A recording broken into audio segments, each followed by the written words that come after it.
for some time. But I had different expectations from him that he would really, if I be honest, kind of get on board with. Hey guys, and welcome back to Little Black Book. You know what time it is. Talking to you guys about Black Love Season 4, Episode 4. We're talking to you guys about Ayana and Ayez as well. Guys, if you're new to the channel, make sure you like, share, subscribe, click on the bell button for notification of the uploads. And for those of you who are returnees, well, you already know what it is. You got the minerals, you got the minerals. Let's get into the video. So yes, watching Black Love Season 4, Episode 4, I thought this was a key thing. It was expectations versus reality. And I think relationships are about managing expectations and dealing with the reality. And I think it's no different to business in some aspects when we are dealing with managing expectations, because sometimes you have to manage a client's expectation. They have wild thoughts. Wow. They have wild thoughts about how a relationship should go due to what they've experienced, what they've grown up in an environment, and what they foresee in terms of their imagination for themselves. And so that can come into conflict with the realities of what they're facing, which is their partner. And I think myself, if you guys follow me, you know I talk about my relationship quite often. I think for me, even a relationship that I've been in recently, this is probably some of the toughest period of time of the relationship, where we're dealing with managing expectations versus reality. And this is what my expectation is. This is what your expectation is. How is that moldable towards what you deal with on a day-to-day basis and what I want to deal with on a day-to-day basis? And that's where conversation has to come in, because we're collaborating, right? It's not a solo project. And so with Ayana and Ayez, I think it was such a beautiful thing, because the first thing I noticed was obviously body language, right? You know I do. And I thought it was interesting because we never got to see where the legs were. We just saw the upper body. Doing and you know what I wanted and that kind of thing. And I think that expectation, you know, on some level, you know, it comes with the territory. And what was interesting was the way that he was hugging her. Though she was in his pocket of his armpit, it was the way that he was hugging her that I was really kind of putting a lot of emphasis on. And I think as the conversation went on, I could understand why he did that. Because I could see that as she was talking, she was the dominant one of the two. So it would make sense for him to put his arm around her, right? Yes, it will look like he's protective, but I saw it from another angle, which was that she's the dominant one. She expects that to have him around her. Almost instantly, because I'm a pretty independent person, and much of how I rolled then was like, I'm doing this, and I was informing him, this is what's happening. You understand? Whereas in other ones, it's more like it's a loving thing that I'm doing. I'm putting my arm around you because I want to protect you. But in this case, it's more like, no, you should put your arm around me. I am the dominant one in this relationship. Take care of me. It was almost like this was the energy that was coming from the body language was expectation of instruction, rather than this is what I lovingly want to do, right? I'm not saying that he didn't want to do it. I'm just saying the energy that I felt. And sometimes I can feel these things and it's not, I don't know how to explain it, right? So when they're talking, I then suddenly got it why he was holding it the way she did. She mentioned the first few words was that she's an independent person. So it almost looked like when he had because when you look at his fingers, right, his fingers are almost hovering. So they're not fully on her shoulder. They're almost hovering just slightly above. So it's like, yeah, it's a loving gesture, but he can't do too much. Like, don't touch me. Don't touch me. I need my space. All right? So it's almost like they've come to a compromise in terms of you can get close, but don't touch me.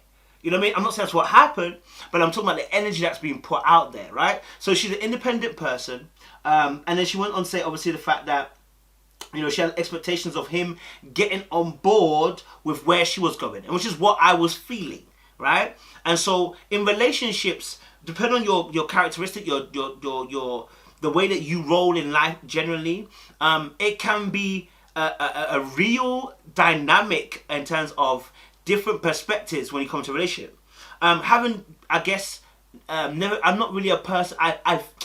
For instance, I know a few girls, and their nature is to be dominant. That, like, whatever they do, they're just good at it, and their nature is to lead and to dominate. Right? Is that I was going, kind of like what I was doing, and you know what I wanted and that kind of thing. Have that type of girl, okay, who's naturally forward like that.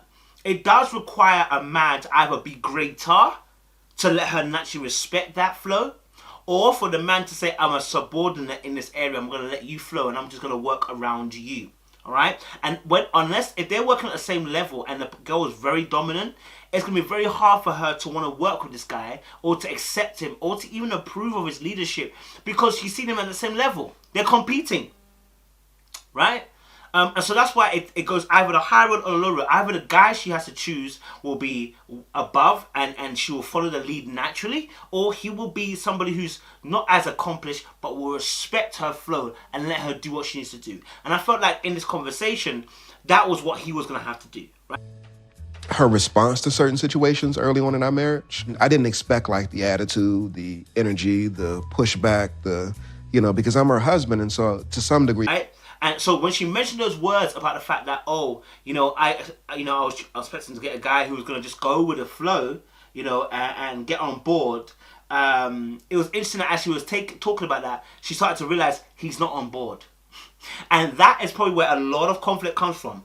Because when she realizes, okay, hold on a minute, I expected him to be that way because whatever energy was given and supplying to me, I assessed it and he wasn't up there. So for me, I might have seen him as a co-equal, or I might have seen him as somebody who's gonna. And when she said, obviously, I'm gonna let me, I expected him to get on board with me. You're not even seeing him as a co-equal. You're seeing him as somebody who is more malleable, that's more softer, and that you'll be able to not run things in a bad way, but control the narrative, right? Like in relationship, how leadership would normally work in a relationship, okay? And so when you hear that. You start to realize why there can be conflict of particular desires, because it sounds like he came to a point where he started to switch on, and as he's not getting on board, she's getting frustrated. Why? Because what she envisaged, what she had as an expectation, okay, wasn't the reality. Right? And many women can end up in this place, especially when they're very smart, intellectual. In fact, I saw a video, and I'll probably do a video on this as well. It's very masculine to put forward your accolades. And it's very masculine to want to get into a debate with a man, back and forth, who's on your co-equal level, right? And when I say co-equal, when a lot of men, when they sense that the girl is smarter, okay, they have a problem with that. Why? Because they envisage in their relationship they'd be the smart one, and this will be another form of control or power that they could execute to make themselves feel better by leading this relationship, right? And so when you meet this smart woman who's able to engage with you on all forms, on all levels, intellectually, and even potentially boast to beat you as well in those areas, your pride can kick in as a man. But that's a video for another day, okay? And so in this particular video, like I said, he himself had his own expectations he was coming to the table with. His expectations is what we call, I would say, the traditional feminine energy. He expected the cooking, the cleaning, the wanting to cater for him. My wife early on was that she would tend to me, that I would be getting sex on a regular basis, that she would be cooking for me on a regular basis. Like his Destiny's Child. He was looking for that type of he was looking at that expectation. And when he realized that he didn't have that type of woman, when he realized that wasn't his reality, again, what's going to happen? Storm, kickoff, frustration, annoyance, all that's going to hurt. It's going to happen, right? And so this is where our relationships oftentimes are fighting on. We're fighting our expectations. Is that obviously, expectations do cause arguments, but it's when he says obviously as well, like he says, the energy she was giving me, the attitude she was giving me, this is not what I expected, right? Because what I was marrying into, I was thinking to myself, was going to be somebody who is going to be very calm, collected, get on with things, like help me, right? But I got an attitude, I got an energy that I was not expecting, you understand? And it threw me off to a point where you have to explain to her, listen, look, you can't behave in that way, right? And so oftentimes these expectations are what drive us to continue or drive us to end up saying, listen, this is not for me. Because we have an expectation of what we want to see and experience. And so they go on to explain about how that cheating was involved. What's interesting is the way that who's carrying the conversation, right? Who's carrying the form or the bed of conversation. And I didn't get it. My wife, she mentioned she's a Leo. She's not falling back.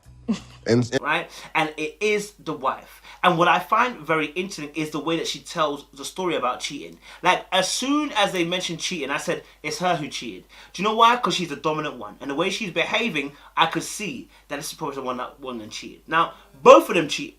So I was right, but I was wrong. Both of them cheated. And the reason why, and what was interesting about the cheating is the fact that the way that, obviously, because she cheated first and he cheated after, she feels slighted by the fact that obviously he still comes at her, maybe, or says certain things about the fact that, look, she's cheated first, right? Because obviously her point is that you cheated as well, and his is like, well, only because you cheated. With marriage, I think cheating that's just maybe a me thing, but the framework of kind of how that picture was painted, not just early on, but like throughout our. So mine's done in response, whereas yours was done unprovoked.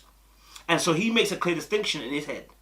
But what's interesting about that is the fact that it's the way that she carried the story through, speaking about the fact that yes, I was cheating, and she couldn't really say, oh, again, when you're not comfortable with your truth, it becomes very hard to explain certain points. But then she obviously went on to say, obviously, the fact that, you can't be getting angry at me when you did the exact same thing. And there's part of what she said is true. Like, she can't, you can't get angry at her for doing what she was doing. You understand? At the end of the day, a lot of ways, it has felt over time that I was the perpetrator, so to speak, and he was the victim. And we just, in our marriage, within the last couple of years, has started. Yeah. So, she felt like slighted because she felt like, oh, I'm getting all the slander here from you about cheating, but you did the exact same thing. And so I get why he's frustrated, or would have been frustrated in that scenario, because it's like, I wouldn't have done what I did if you hadn't done what you did. You know what I'm saying? Like, why did you have to do what you did? And and obviously she went later on, so he said there was residue left over.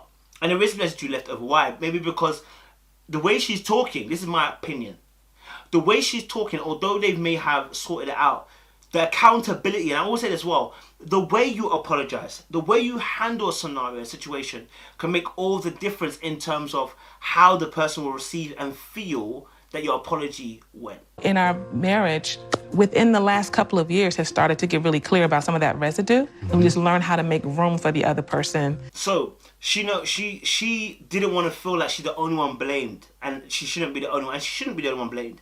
But she don't feel like I shouldn't be taking on any brunt of the thing. We both did it. And I get her point. They both did do it. But for him, the way he looks at it is like, okay, well, yes, we did both do it. But the point of the matter is, you went first.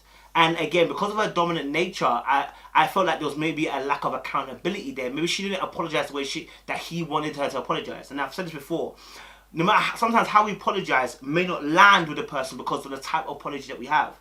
If you ever read a book by Gary Chapman, he says about the 5 types of the styles of apology, right? The different styles. Some people like apology with, this is how I'm going to change and become better. Some people like an apology with, I feel guilty, please forgive me. Some people say it's an apology and then they try to make up for it. So there's different styles of apologies. As he was like the victim, you did this to me. Even though he also did his stuff, he said, but I did it because you did it. I'm like, dude, you still did it. But maybe the apology that she was given lacked that accountability in that area, that responsibility of trying to make sure that he was okay and felt safe. Maybe. You know what I'm saying? He cheated too, so he ain't got no leg to stand on. And so then and what's interesting was that she spoke about the story about the counselling that was happening. And what was interesting was the way that he now grappled the conversation. She started talking about the counselling that they would take, because obviously they've been married for 18 years, and how that certain things were helping them grow, to communicate with one another. But he mentioned something which was really interesting. Expressing your frustration about something that I'm not doing, I'm like, whoa. Like, to me, when I see you crying, it just elevates the degree. About the fact that, she cried a bit. And the fact that obviously this crying, made it very hard for him to communicate with her. He wanted to communicate efficiently, but the way she was crying, he couldn't necessarily do it, right? And then, and then when he says about the whole crying issue, she actually removes her hand from his lap really, really quickly, and then her face drops, her face drops, because at the moment now, she's no longer in control of the conversation. He's leading it, and he's given his side of the story, and it doesn't make her look pretty in that story. And I think that's where there's maybe that he felt like she wasn't really apologizing. Because if you're feeling a situation, you're feeling away in this situation, my friend, you'd feel away in the cheating situation too. Crying. It just elevates the degree to which we're experiencing the issue. And so the final point is that she admits that she thought that communication was talking. And many people think this as well, that because I was talking, I was communicating. No, that a communication has to be the fact that the person has to be able to be intelligible to be able to receive this information. You know what I'm saying? If the person cannot receive the information, don't matter how much you're talking, we're not actually talking. You know what I'm saying? I'm not actually listening to you because I have no understanding of you. So, guys, I don't know. That's Black Love Season 4, Episode 4. If you liked it, make sure you like, subscribe, click on the bell button down below. Let us know your thoughts, and we'll have more coming your way. Appreciate you guys. Stay locked, stay loaded.